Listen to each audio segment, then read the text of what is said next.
హమైడా incident జరిగింది. భార్య భర్తను ప్రియుడితో కలిసి చంపిందనేది. ఏం జరిగిందమ్మా అసలు? అయితే ఏం జరిగిందంటే ఆమె వేరే అతనితో రిలేషన్ పెట్టుకుందట. పెట్టుకొని ఆయన తెలిసింది ఆయనకు విషయం. తెలిసి ఆయనే ఈమెకు గొడవలు అవుతున్నాయంట.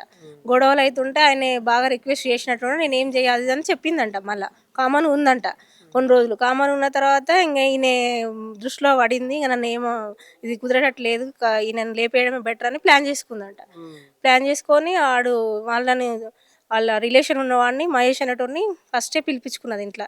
వాడు ఇంకో ఫ్రెండ్ని తీసుకొని వచ్చిండు. ఇద్దరు కలిసి వచ్చిర్రు ఇంట్లోకి. అంటే వీళ్ళ భర్త జాబ్‌కి పోయి రాకముందుకే వీళ్ళు ఇంట్లో ఉన్నారు. ముందే వీళ్ళు ఇంట్లో ఉన్నారంట.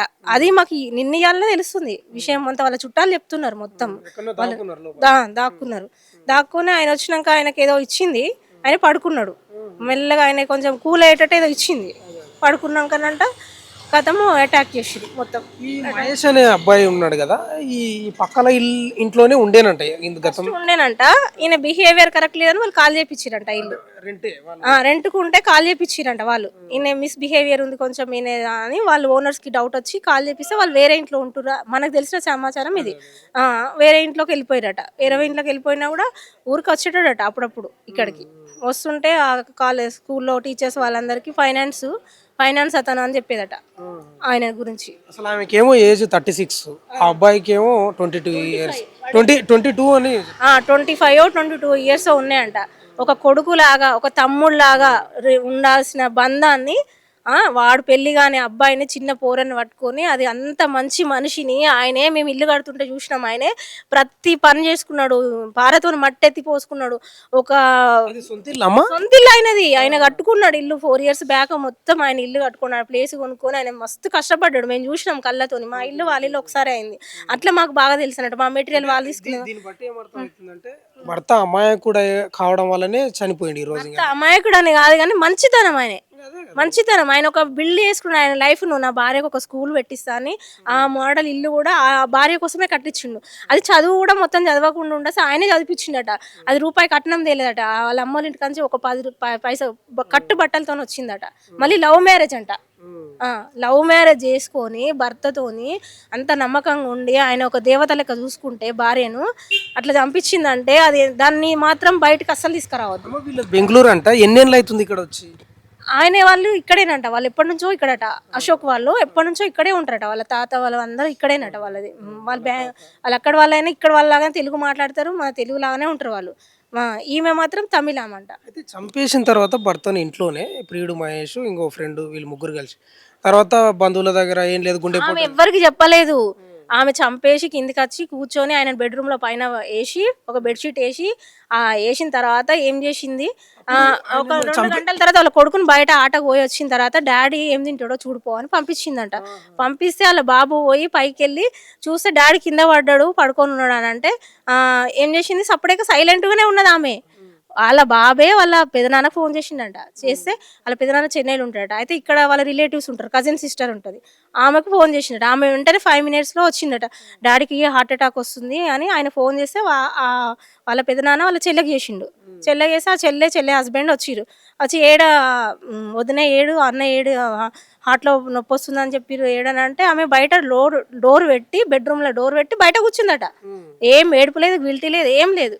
కూర్చుంటే వాళ్ళు ఏమైందని చూసినా డోర్ లాకే కీస్ ఇవ్వంటే కీసు చిన్నోడు పట్టుకపోయిండు అంటుందట. మళ్ళీ వాళ్ళ కొడుకు పట్టుకపోయిండు అంటుందట. వాళ్ళు అటు ఇటు తిరిగి అట్లా డోర్ ఉంటే అది ఓపెన్ చేస్తుంటే అట్లా పోయి చూసిరట. చూసారుగా కింద ఇట్లా పడుకొని ఉన్నాడట. ఏంది కింద పడ్డాడు ఇట్లా అయిందని అంటే బాత్రూమ్ నుంచి కింద పడ్డాడు. పడుకున్నాడు బెడ్షీట్ వేసుకొని బాత్రూమ్ నుంచి కింద పడతాడా అని వాళ్ళకి డౌట్ వచ్చి చూస్తే మొత్తం దెబ్బలు ఉన్నాయట. ఇదంతా దెబ్బలు ఉన్నాయని వాళ్ళు వెంటనే 108కి ఫోన్ చేసిరట. ఏమైనా ఛాన్స్ ఉంటుంది కదా అని. అంటే వీళ్ళు అప్పుడే అనుమానం వ్యక్తం చేసిండ్రు. ఈమె మీద వస్తలేదు అసలు. ఈమె మీద డౌట్ ఎక్కువ వస్తలేదు. ఒక భార్య భర్తను చంపుతుందని ఊహించలే, ఎవ్వరు ఊహించలే. మేము కూడా ఎవ్వరం ఊహించలే అసలు. అంత చేస్తారా అనేది ఊహించలే. ఎక్కడెక్కడో న్యూస్లు విన్నాం కానీ ఇట్లా జరుగుతుంది ఇక్కడ అని మేము ఎవ్వరు ఊహించలే. వాళ్ళు కూడా ఊహించలే పాపం. ఫస్ట్ ఊహించకుండా వాళ్ళ చుట్టాలందరూ చెప్పారు ఆమె వద్దు హాస్పిటల్కి వద్దు అంటుంది. అక్కడ తీసుకెళ్ళినాక మళ్ళీ పోస్ట్ మార్టం వద్దంటుంది. వాడు వచ్చిండు అక్కడికి జాయిన్ అయ్యిండు మళ్ళీ హాస్పిటల్కి పోయినాక ఇక్కడ మహేష్ అనేటోడు కూడా అక్కడికి వెళ్ళిండట. హాస్పిటల్కి పోయిండా? హాస్పిటల్కి వెళ్ళిండట.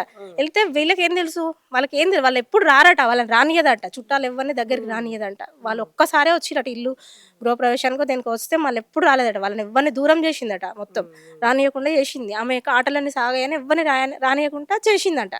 అట్లా వాళ్ళకి తెలియట్లేదు ఈయన ఎవరో వాళ్ళ కాలనీ వాళ్ళు మంచోళ్ళు కావచ్చు అనుకొని హెల్ప్ చేయడానికి వచ్చిండేమో అని వాళ్ళు అనుకుంటారు.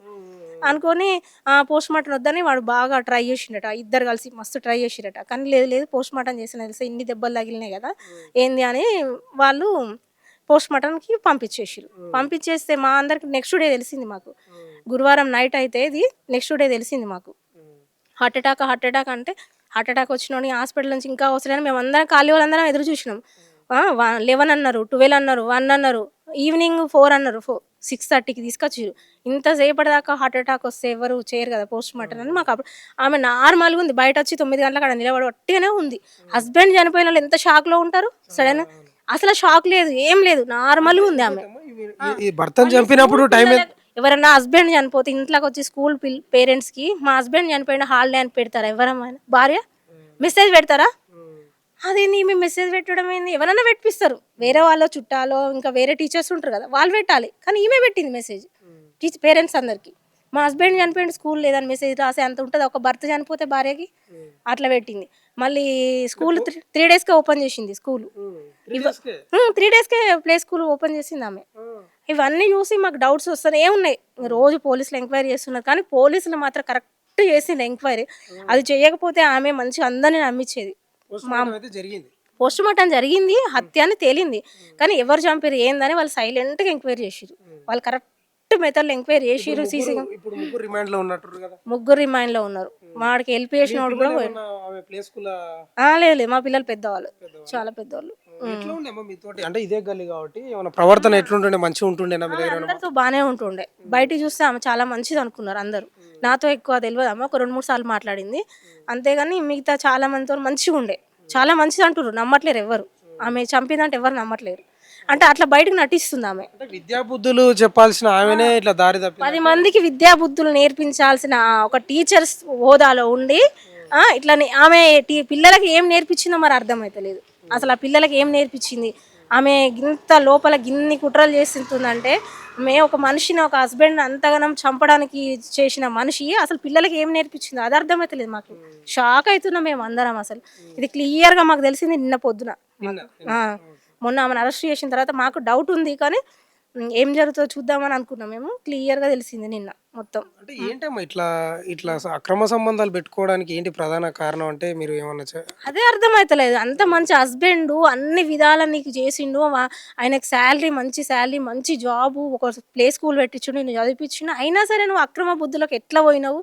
అసలు ఏంది, ఒక్కొక్కరు తాగి పిచ్చి కుచ్చి కొట్టినా కూడా వాడితోనే కూడా ఉంటారు. వాడు ఎంత దుర్మార్గుడు, వాడు ఒక పని చేయడు, రూపాయి ఇవ్వకున్నా బ్రతికే ఆడవాళ్ళు ఉన్నారు ఈ సమాజంలో. అయినా సరే ఇంత మంచి హస్బెండ్ను చంపడానికి దానికి ఎట్లా ధరించింది? అది ఎంత దుర్మార్గాలు, దాని ఎంత క్రూయల్ మెంటాలిటీ అని అసలు అతని గురించి మేము చూసినాం. ఆయన పడ్డ కష్టం చూసి అంత మంచి మనిషిని చంపందంటే ఇట్లాంటి ఆడవాళ్ళు కూడా ఇంకా ఉన్నారంటే అట్లాంటి ఆడవాళ్ళను ఏం చేయాలి? ఉరిదీయాలి. ఇక్కడ మా కాలనీకి తీసుకొచ్చి అందరం కలిసి దాన్ని కొట్టి చంపాలన్నంత అనిపిస్తుంది నాకైతే. ఇప్పుడు ఆమె అక్రమ సంబంధం పెట్టుకున్నది కదా, ఆ పిల్లగాడు ఏం చేస్తాడమ్మా? వాడు మామూలుగా రోడ్డు రోమియో, వాడు ఇట్లా అవులాగాడంట వాడు. వాడు అట్లా అంటోని మళ్ళీ ఒక మనిషి కాదు వాడు, ఒక మామూలు లేబర్ కొడుకంట, కూలీ పని చేసుకున్నాడు, సుతార్ ఆయన కొడుకంట, మేస్త్రికి. అలాంటితో మళ్ళీ అది రిలేషన్, అది ఏందో అసలు దానికి అది ఎట్లా సాధ్యమైందో అర్థమవుతుంది.